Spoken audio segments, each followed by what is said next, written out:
What's up guys, welcome back to the channel. Today I got something really interesting to share with you guys, and this is an upcoming free-to-play fast-paced first-person shooter called The Finals. I actually made a video about a week ago regarding the current closed beta which is going on until the 21st of March. But I gotta be honest guys, it's extremely hard to get access to the game right now, especially through the Steam. I was finally able to get access to the closed beta, and I also got a couple of extra codes for you guys to give away, so stick around to the end of the video. So today I'm going to share some of the gameplay and also some of my first impression about this game. So without further ado, let's get right into it.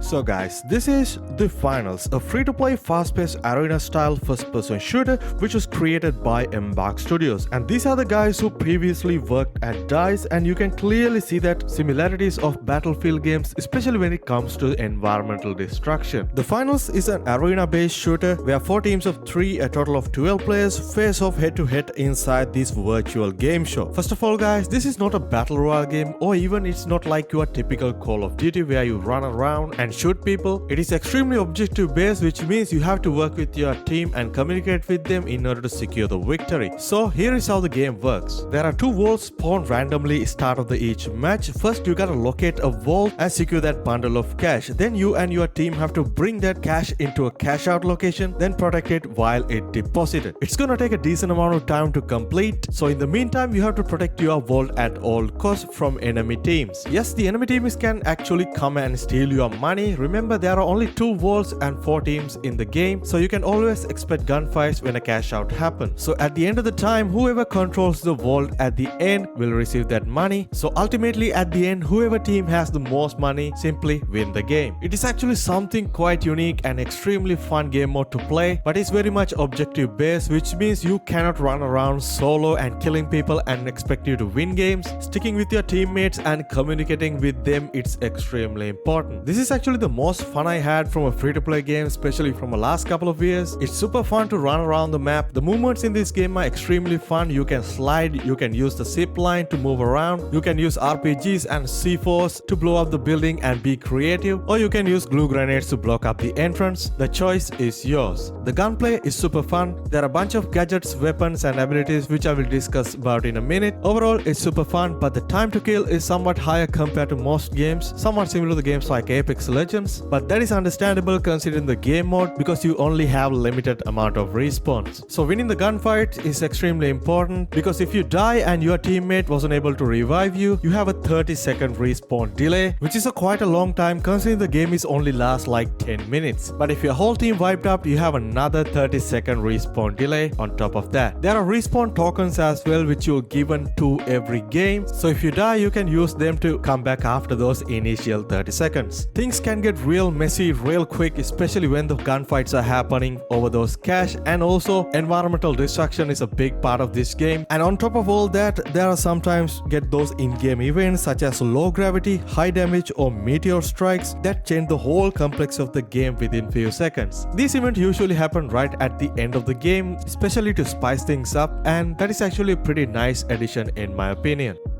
Alright, let's talk about the team combos and the classes in this game. Currently there are 3 different classes in the game right now. Each has its own unique set of weapons, gadgets and abilities. First of all, you get the light build, which has the specific set of weapons including powerful pistols, SMGs, dagger and a couple of marksman rifles. But remember, you only can use a single weapon at a time, so you have to choose your weapons according to your playstyle. As the special abilities, you have access to a cloaking device and a grappling hook. Like all the other classes in the game, you have set of gadgets including smoke grenades, frag grenades, flash, incendiaries. Most of these gadgets are available in all 3 given classes, but some of the gadgets are unique and only playable as a certain given class. So as the light build, your character is significantly smaller compared to other 2 builds, but at the same time you have a limited amount of health, but overall your movement is much faster than the other 2 builds, so you can be much more agile and move around a lot faster in the map. Next up we have the medium build. As weapons you have access to a AKM, repeater, revolver and a pump action grenade launcher and also a riot shield. And as the special abilities, the most important one you have is the healing beam, which can heal up one of your teammate at any given time. And also you got access to some of the unique gadgets such as jump pad, gas mine, and also a zip line. And finally we got the heavy build, which has the highest amount of hit point compared to other two builds and also the largest in size. So with that you are moving much more slower compared to other two builds. But as a primary weapon you have access to a pretty powerful machine gun called M60, or you can either use a sledgehammer, grenade launcher, or even a flamethrower. As the special abilities you have access to a goo gun, shield, which both come in handy depending on the situation. As the gadgets, the most important one you have is the RPG, which help you to blow up structures and clear pathways for your team. And during my playtime I mostly play as a heavy build, even though the movement is somewhat slower, but the M60 machine gun is quite powerful and it comes with a 70 round mag. You can wreck through people. Recoil is somewhat there, but it's not that difficult to control, but everything blows around you. Sometimes things can get messy, but even after that I was able to win couple of games as well, which is pretty cool.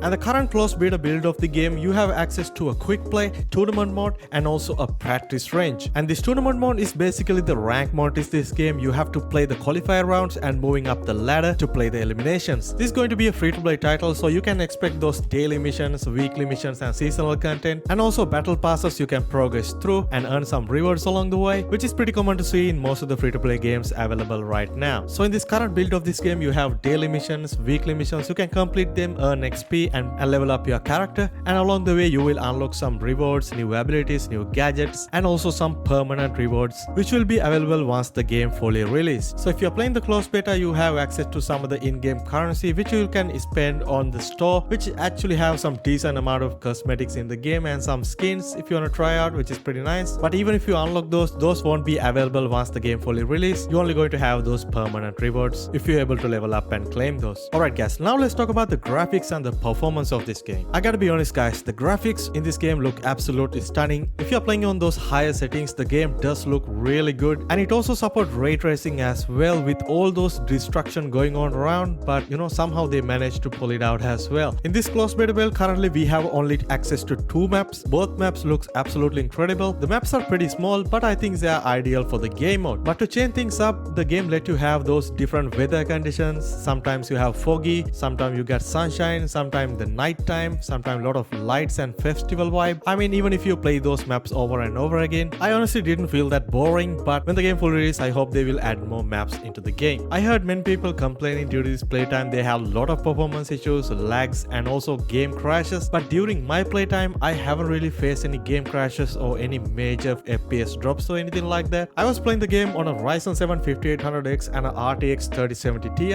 On max setting, I was getting around 70-80 FPS, and even in very low settings, I was getting about the same amount of FPS. So I wouldn't say it's great, but it's definitely playable and there's definitely a room for improvement. Alright, finally let's talk about the system requirements. I know as a free-to-play title, this game does have a significantly high amount of system requirements compared to other games. As CPU wise, you need to have a i5 2500K and also 12 gigs of RAM as the minimum requirement, and also a GeForce GTX 970 4 gigs version. So yeah man, definitely keep that in mind as well. So finally I gotta say, I'm super impressed with this first person shooter, which is something I never seen in any other first person shooters, and honestly had a super fun time playing it. The current closed beta test will go on until the 21st of March. You can request access through Steam, but it's pretty rare that you will get access to the game. So I have a couple of extra codes for you guys to give away, so I will leave it in the video now. So if you're lucky enough to claim it on Steam and try out the game. The download size is pretty small, it's only around 5 gigs, which is nothing much, so definitely try it out. And also let me know down below what do you think about the game. Are you excited to play this game? Share your opinions down in the comment section as well. As always guys, if you enjoyed the video, please make sure to drop a like on it and also hit the subscribe button, because we cover a lot of free to play games on this channel. So I catch you guys soon in my next video. Stay safe.